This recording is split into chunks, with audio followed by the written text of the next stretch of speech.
Good morning, and we are going to get started installing this continuous hinge. I've got some new camera equipment. It's actually on a pair of sunglasses that I'm wearing, which allows me to get the point of view, or POV view. Basically get to see exactly what I see and do exactly as I'm doing. You can see that we've got this door pin in place. We've got that airbag down on the bottom, and then we've got those shims up top, which is what we were looking at before. Next, we're going to go ahead and open the SL57 select hinge, open this hinge. We cut down the middle of it here, and we'll start the hinge ready to go. The hinge should fit if it's a standard door, or if it's a non-standard door, you might need to do a longer hinge and cut it down to view, or do something correctly. This one is going to fit right out of the box. Now this is using my method where we pin the door in place, cut the top and the bottom pivot hinges off. We've already got the top one cut off. Once you pull the hinge out, you will use a very small Allen head screw to remove the cap from the door side. You need to loosen those little Allen head screws, and they'll only need to be loosened a turn or two. If you turn them too much, they'll fall out, and they're teeny tiny itty bitty little screws, and if you drop them on the ground, there's a very slim chance that you'll be able to find them again. Pivot laying down there, and now the door's getting pinned in place. There's an airbag underneath, and that pins it against the shims that you see up top, and then I'm just kind of taking the screwdriver and pushing the door all the way over to the frame side. Now I'm selecting a drill bit over 3/8 that will give me a center punch or center hole. When installing a continuous hinge, the absolute most important factor is getting all of the screws and all of the mounting things, all of the mounting screws in the same position and having them centered. If you've ever heard a squeaky or creaky continuous hinge, the reason that it's doing that is most likely due to the mounting bolts and screws not being centered. Meaning, if you just use the small drill bit or just use the self-tapping screw itself without pre-drilling it and centering it, it has a tendency to try and wander off out of that hole or to the edge of the hole. Well, if it wanders to the edge of the hole in different locations, it's going to pull that hinge in many different directions. So centering is by far, hands down, the most important factor when doing one of these hinges. Notice that we'll get this one up in the top. I want to get one on the frame side. And then now I'm noticing that the hinge is not actually going to sit flat or flush because of the stucco on the side. That's also another important factor, is you need to have at least 5/8 of an inch of the hinge mounted to the frame side. That's what you need for clearance. Here you can see that stucco is pushing my hinge over at the very bottom. They did a sloppy job when they were doing this stucco job here, and it's not even. Therefore, I'm going to have to use a fine tool and cut that out of the way. So I've got a fine tool or a vibrating oscillating tool with a carbide blade that will cut right through that stucco. I'm going to move the hinge all the way over, and I'm actually going to use the hinge as a guide to go ahead and cut into that stucco. Obviously, we don't want to cut too much. We want it to look good when we're done, but we're just going to go ahead and score into that stucco right there. with our fine tool or oscillating tool. Cut down into it. Again, that carbide blade. Carbide is really good material because it'll cut steel, it'll cut concrete, it'll cut aluminum, it'll cut everything. Now that I've got that scored out of the way, we can go ahead and use that to pop that material right out of the way there. Continue to use that fine tool to cut some material out of there and pop it out of the way. What I'm looking for is an even amount of space up from aluminum from the edge of the continuous hinge to the glass, or the trim of the door, if you will. So here we've just got to trim that out a little bit more. These are things that you're going to run into that are real world applications. Okay, you're not going to see this in a perfect, pristine classroom setting. You're only going to see this out in the real world. Now, unfortunately, we didn't get a chance to check out how the top hinge was cut, but it's going to be identical to how this bottom hinge is cut.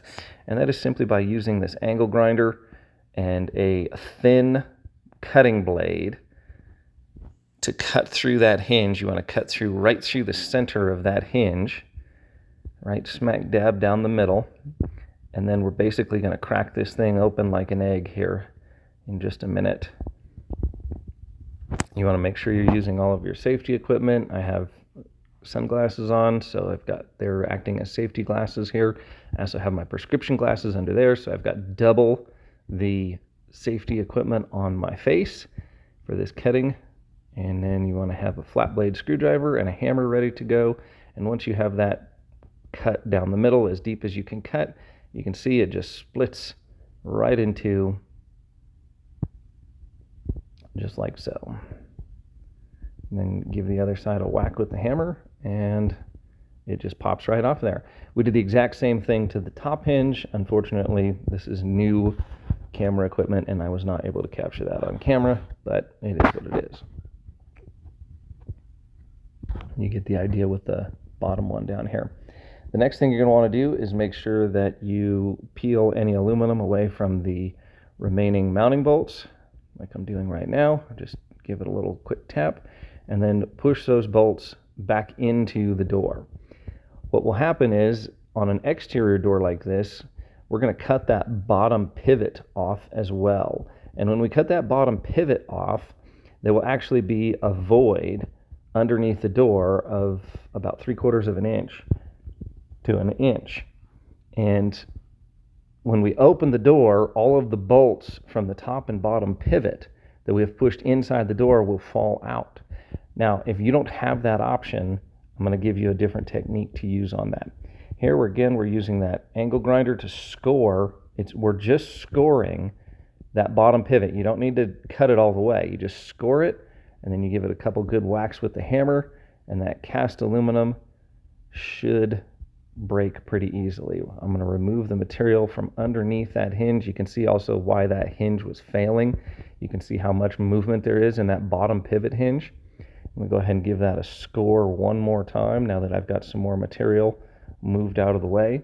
And again, you don't have to cut the whole entire thing. You're just giving it a score so that it has a breaking point. I'm going to put that flat blade screwdriver in the gap, and then a whack of the hammer, and voila, the bottom pivot has now been removed. And I now have a void for all of those nuts and bolts that are inside that door frame to fall into once we open the door and get it mounted properly. Now I'm shoving the hinge into that little pocket that we just created so that we can have an even mounted continuous hinge. Now I'm going to start grabbing some of the mounting screws and through bolts. And we're going to go ahead and start tacking down the door side. Now again, I've pre-drilled these and center punched those centering locations as we're doing this. I know that they're self-tapping screws, however, I still do find that pre-drilling and pre-centering is a much faster, more effective, more efficient way to drill the hole It speeds things up, and it gives you the opportunity to center that hole properly. Now we've got the bottom portion. I'm going to go ahead and pin that down in place since it keeps trying to kick the door over. Or I'm sorry, kick the hinge over. So I'm going to go ahead and pre-drill. As you can see right here, I'm using that very small drill bit to pre-drill the hole after it's been centered. And then I will go ahead and grab the self-tapping screw and we'll put that in next. So here we're showing pre-drilling. Pre-drilling really helps things out. I even pre-drill the self-tapping screws on the frame side as well.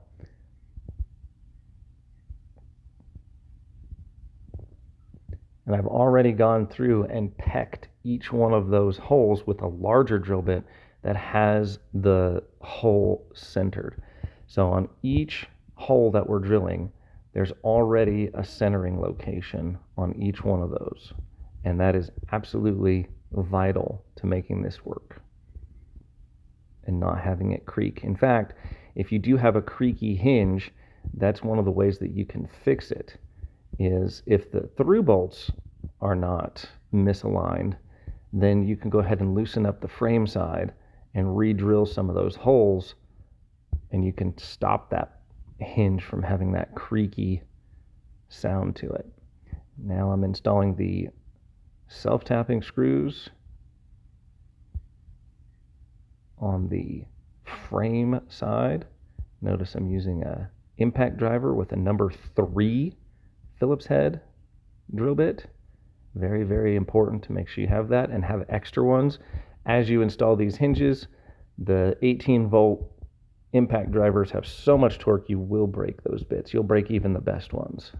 So it's a good idea to have several on hand ready to go, and you'll see that I've got all of my nuts and bolts laid out nicely on this ladder. So all I have to do is just grab them, put them back in place. Then I've got the back of my truck tailgate right there to be able to move that and have a workbench as well.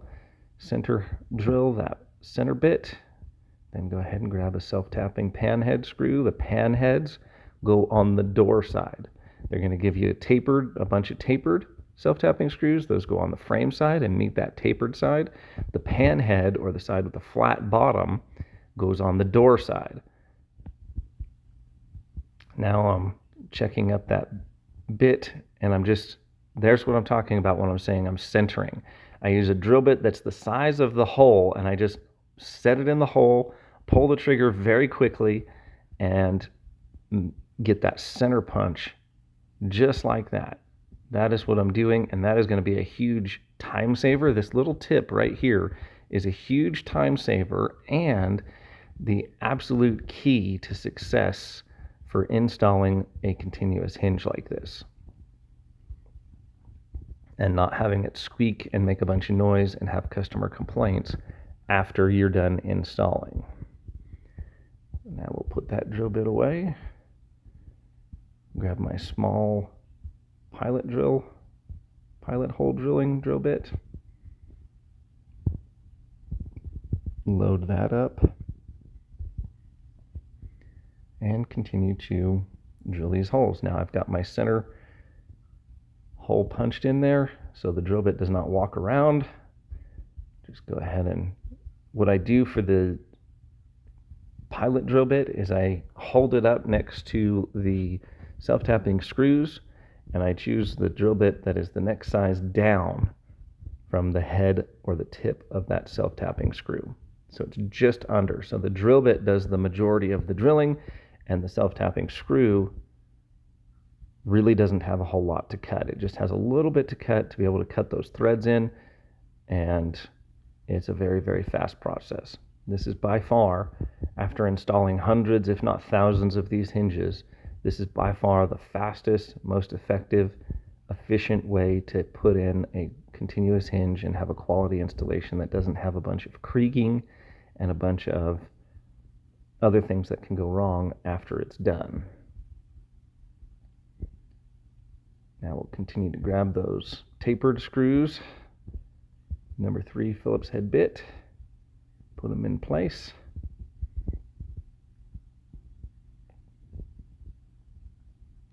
Now I'm going to go ahead and do a test swing. Notice that we have not drilled the through bolts through yet. We have only put the panhead screws we've done on the door side.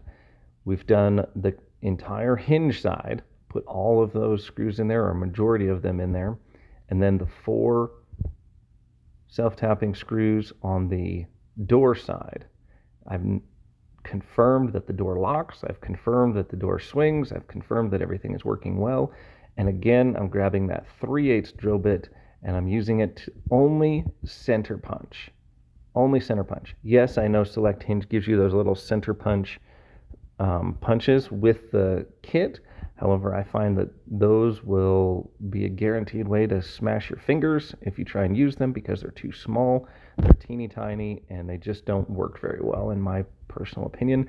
I'd rather just take that drill bit, zip, zip, zip, and it works extremely fast. Now we're going to finish putting all of the self-tapping tapered screws on the hinge side. And you can see how quickly and easily they go in and still have full bite. That's the thing. You don't want a pilot drill any bigger than this here. Otherwise, you're going to not leave enough meat for that to cut in the threads and hold tight. You'll notice that we're not dropping screws. The bit isn't slipping off. That is the main benefit of pre-drilling your holes, is to let a high-speed steel drill bit do the majority of the cutting and the work, which is what it's designed to do, and the self-tapper just really kind of cuts the last little bit out and fits its way in at the end, so you're not slipping off of that screw constantly. Now this one is a little bit of a weird angle just because of that stucco again is causing some problems at the bottom. And we did not pre-drill the bottom one, and you can see how it keeps spitting the bit out and not working as good as the other ones. Now we go back to pre-drilling it. This is a perfect example of exactly what I was talking about. You notice that it kept slipping, kept slipping, kept slipping. It's not centering. Now we pre-drill it, and look at how easy it goes in and how much time that saves. Now, from the inside, I like to make sure that you start all of the through bolts by hand. You want to make sure that you go in, and there's always that wonderful customer who loves to help even though they're not helping at all. So just put my things down, mind your business, go use the other door, and go away. All of my door guys know exactly that same feeling that I'm talking about. Now we're going to go ahead and start tightening those internal through bolts down.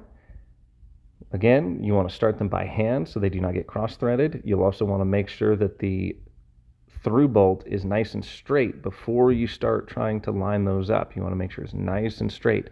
The round head goes on the outside so that if somebody peels the cap off, all they're going to have are round-headed bolts. They're not going to be able to just undo the Phillips heads and pull the door off. If you're on a secure facility that has security on both sides, you want to flip them around. Now here's what I was talking about.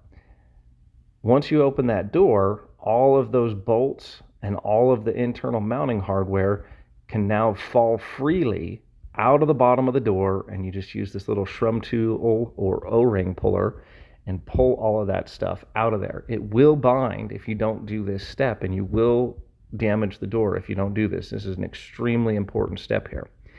If you do not have a section that drops down so that that material can fall out of there, you can use a hole saw and cut on the back inside portion of the door that's going to get hidden when it's closed and you'll never see. You can drill a hole saw, 1-inch hole saw hole in there and be able to pull the material out that way if that's your only option. You could also do that on the outside and mount the hinge over it so that the hinge covers the hole. Either way, you have to get those nuts and bolts and all that stuff out of there. Now that we've got the majority of everything drilled, we're just cleaning up our work area, going ahead and blowing all that material away. Now I need to cut the cap in, so I've still got to trim some more material away. I'd rather cut this 2 or 3 times and make sure that I'm not overcutting than overcut and have a big gap in there. So now we're going to take the cap that covers the screw holes on the frames, or on the frame side, and we're going to use this dead blow hammer and this block. This is why it's always nice to have a nice good block of wood or block of oak. Always use oak or a hardwood. Pine will just get destroyed in no time. Hitting it with the hammer like this. So you set that block up, use your dead blow hammer. I like the dead blow hammer because if you do hammer directly onto the cap itself, it won't bend it or deform it or scar it up. So then we're just going to start at the top, and you'll feel when it connects, you'll kind of feel it setting into place. Tap, tap, tap, all the way down, and you're basically just seating that cap all the way down.